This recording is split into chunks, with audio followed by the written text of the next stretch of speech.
We have taken objective apples.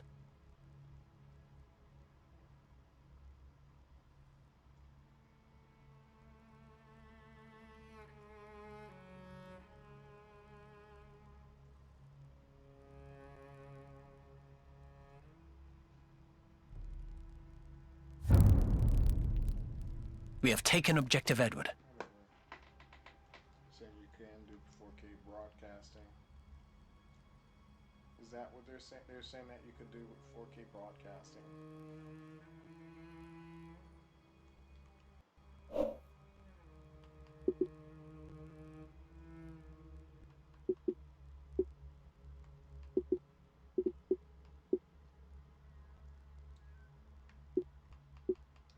Oh, they're saying that you could do 4K broadcasting, so I'm gonna go back to it.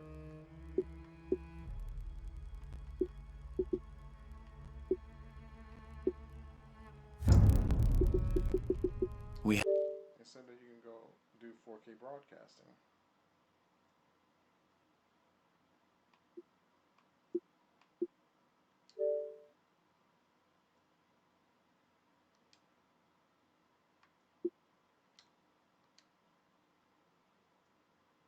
Okay, so we heard a lot from our fans, right? We got so much feedback. We had our first game, we had a year of live service, and what we really wanted to do is we wanted to address 3 core concerns. One was, where's that story?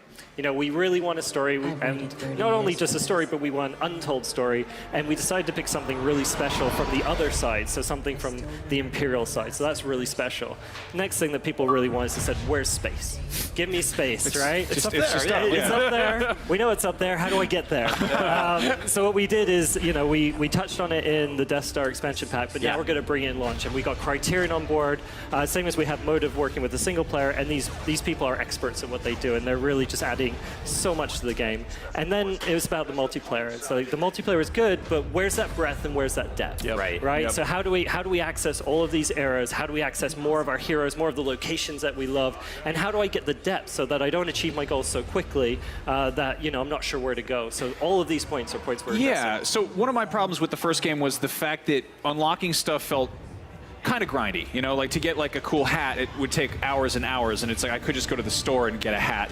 You guys have like kind of a new currency resource system. Could you talk a little bit about that? Like you get points in the game as you're playing the it. battle point system. Right. Right. So that's more for if you want to become a hero or a special character on the field. Okay. That's where we're adding some of the depth and giving you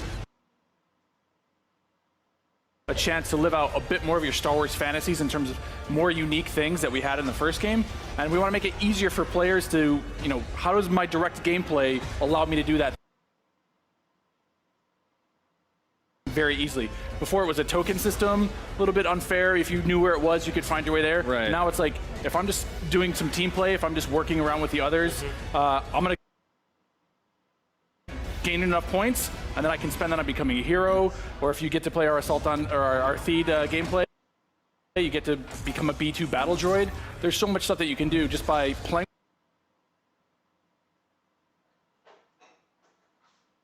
your team, playing the objective, which is what we really want people to do in this game. Yeah, Okay. So plenty of opportunities for people. You're Yeah. using some battlefield language there, playing the objective and all.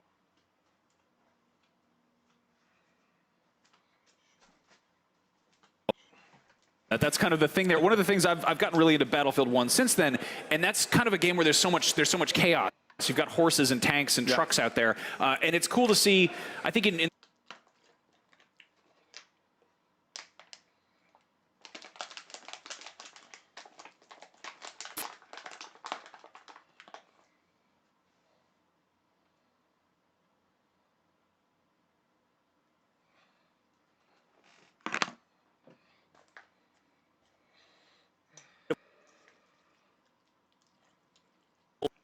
pilot. So what I will do is maybe I'll spend less points, a smaller amount of points, get to be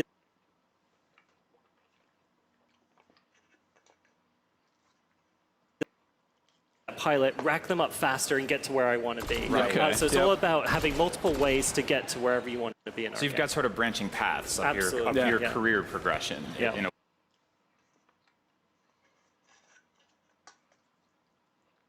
That's really awesome.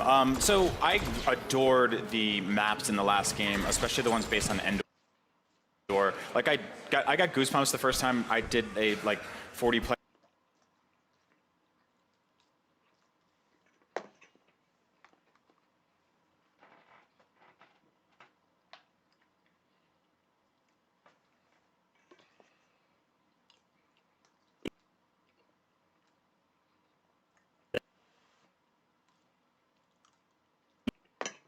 Always want to live as a fan.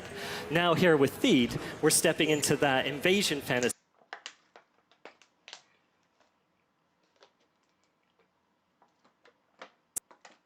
where you see that droid army take on this, this crown jewel of Naboo. So every time you go to a planet, whatever planet it is, and there are multiple planets across all 3 eras now, you will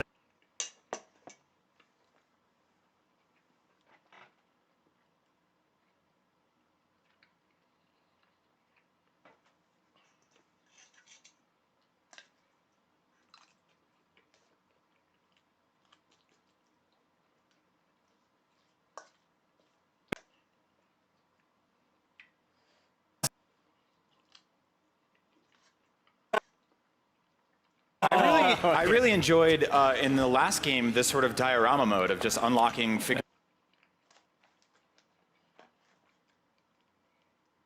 figurines and rotating them. Max and I, our desk at IGN is covered in Star Wars toys, and there was a collectible aspect to that I think that Star Wars fans understand, right? We just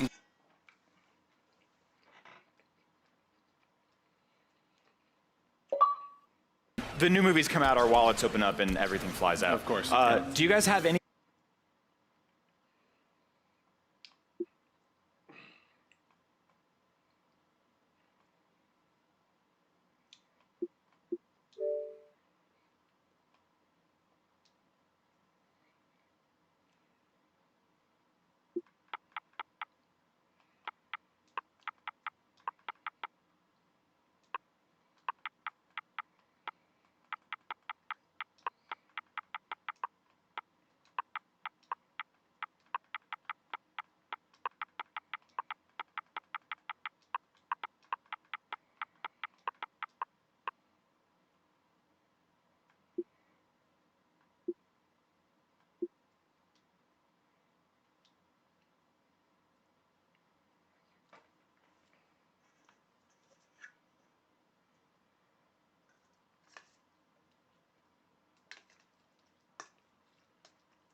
Agent Lorraine Broughton, an expert in intelligence collection and hand-to-hand combat.